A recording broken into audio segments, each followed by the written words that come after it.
everyone, I'm Vicky and welcome to another recently read video. So today I have got 1 Minute to Midnight by Amy Silver. I read this book at the end of December, coming into the new year. So the main character of this book is a girl called Nicole. She's a young woman and it keeps jumping from present time to past, so you learn all about her childhood. So Nicole has the tradition of 5 New Year's resolutions. It goes through from her childhood into her being a young woman in her early 20s, and for me, although it's quite a thick book, there's not really a lot that happens, there's not a lot of substance, and the ending to the book, for me, there was a lot of unfinished business, and I suppose as a reader you're then meant to be able to come up with those endings yourself and have the story finish how you would like it to, but I personally don't like it when a book ends like that. This was a good read at the time that I was reading it, coming into the new year, New Year's resolutions, all that kind of thing, but I wasn't overly impressed by this storyline. The next book is The Winter Wedding by Clements.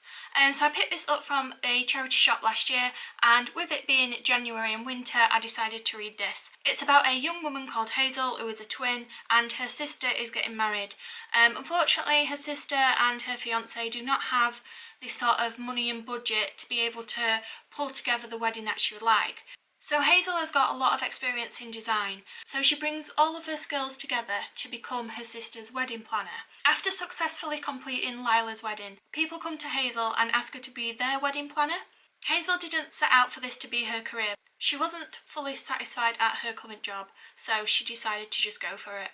So the storyline continues with Hazel planning 2 more weddings until she takes a step back and actually thinks about what it is that she wants to do. This one has a nice happy ending. So the third book is Nurse on Call by Edith Cotterill. This is a true account of a 1950s district nurse. I was going to read this before Christmas, but I just wasn't in the mood for it. I'm so pleased I left it and then I picked it up afterwards. This was a breath of fresh air for me. The patients that she has included, they're all vibrant and got a lot of character to them, and the way it's been written, I can imagine myself actually being there.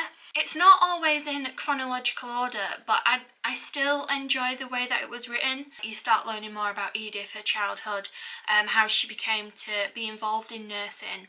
This woman was so dedicated and so passionate, and she gave so much of herself to this career when in those days she was working 7 days a week without a break. The money that she was getting paid was just rubbish compared to what she had to do, and I know that's still the case now for a lot of people in the care service. But since Edith was such a lovely lady, it just seems so tragic what her and her family had to go through. There's a part of the book and it sort of ends on that note, and it is really devastating. Like, this was such a happy-go-lucky, amazing family that did so much for the community. But since Edith was such a strong individual, I feel like that enabled her to cope with what had happened, whereas some other people would have just spiralled into like severe depression. I'm really pleased that I gave this book a go and I read it all the way through. I really enjoyed it more than I thought I was going to. The next book is A Mother's Courage by Dilly. I've got a few books by Dilly, but this is the first time that I've read A Mother's Courage. The main character is a young woman called Eloise, and she's got a 2-year-old boy and a baby daughter. Her husband is killed in a freak accident and then she is left to support herself. This is the 1800s and based in London. So for a woman at that time with 2 small children, what was she going to do? There's not a lot that she was capable of doing. So she then got on a train and left London and went to the country to go to her husband's parents' house. Unfortunately, her and the parents didn't get along. The parents were trying to control the way that the children were brought up, and that just didn't sit well with Eloise. She decided to leave the house and return back to London. On her return, she tries to get work, but she doesn't want to be separated from the children. So this leaves her with very little options on what she can actually do. She goes from lodging house to a job that isn't very suitable, to then running away to another lodging house and just wasting her money. And I found this story very frustrating because the main character didn't seem to have a plan. She's a young woman with 2 kids in London in the 1800s, trying to find work but doesn't want to be separated from her children. She's got no skills, and at that time, in that era, you were better off living out in the country where you could actually grow your own food. But she's determined to live in London. So she ends up going to the Foundling Hospital, which was a real hospital, but it has actually been demolished now.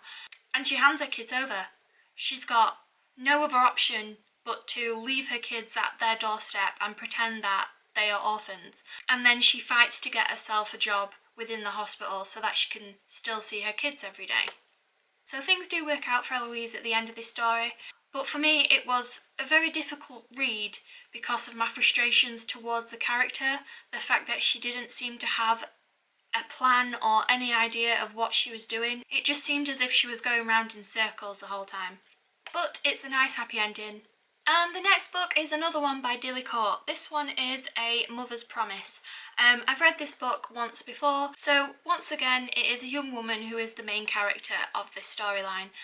The young lady is called Hetty. She is 19 years old. She's got a sister who is 16 called Jane, and she's got 2 younger brothers who are about 8 and 6 years old. Both their parents have died, so she is the eldest and she's the one having to keep the family together. This again is based in the 1800s in London and in the East End, so they are the poor of the poor. To earn their money, they make matchboxes for 12 hours a day. They're barely earning enough money to survive, they're just only earning enough money to pay rent and get the basics. When the strike happens and the matchbox factory is closed, they don't have any income. So Hetty has to think about what they're going to do. She decides to pack up the family and leave the home that they're in. They find shelter with a relative, but are told that it's only temporary. Hetty gets a lot of help to start up a business and she starts selling hot potatoes. She soon starts earning enough of a profit to then get a barrow to create a little stall on the market. On Hetty's stall in the market, she sells sandwiches, cakes and coffee. Hetty's got quite a good business mind, so she doesn't want to just stay at one stall. She wants to expand and to create a bigger business, to earn more profit from the family and to never allow them to live in the life of poverty again. She's got such a strong business mind that she never really lets herself be fooled by any romance, but the one time that she does, it just ends in total disaster. Hetty has a lot of support and a lot of love from her friends and family. She has a lot of help to get to where she wants to be. This is another one of Dilly that has a nice happy ending. Those have been my 5 recently read books. I hope you have enjoyed this video. If you've watched it till the end, thank you very much. Don't forget to like, comment and subscribe. Hopefully see you again soon, but for now, goodbye.